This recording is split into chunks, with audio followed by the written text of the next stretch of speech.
ধনে ধান্যে ভরা, পুষ্পে ভরা আমাদের এই বসুন্ধরা। আমার সোনার দেশের মতন দেশ আর কোথাও পাবে না রে ভাই। দেখুন, সোনার দেশে সোনার ফসল, আল্লাহ পাকের নিয়ামত বাংলাদেশের উপরে আল্লাহ পাক এত পরিমাণে বর্ষিত করছে যে আমরা বলে শেষ করতে পারবো না। যেদিকে তাকাই সবুজ ক্ষেতের ভিতরে সোনালি হলুদ যে ফুল বা সরিষা, এটা আমাদের আল্লাহ পাক প্রদত্ত একটা নিয়ামত। বিশ্বের বিভিন্ন দেশে, আমাদের দেশে যেমন ফসল উৎপাদন হয়, বিশ্বের বিভিন্ন দেশে কিন্তু ফসল উৎপাদন হয়, বাট আমাদের দেশে যে মাটি এতটা উর্বর বা এতটা উদ্দীপ্ত, অন্য কোথাও এমন মাটি পাওয়া দুষ্কর।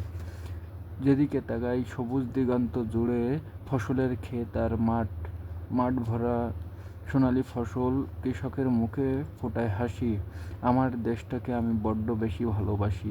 প্রিয় ভাই, ভিডিওটা ভালো লাগলে অবশ্যই টাইম লাইনে রাখবেন এবং লাইক কমেন্ট করে অবশ্যই ভিডিওটা সকলের মাঝে ছড়িয়ে দেওয়ার চেষ্টা করবেন। ইনশাল্লাহ আবারও নতুন কোনো ভিডিও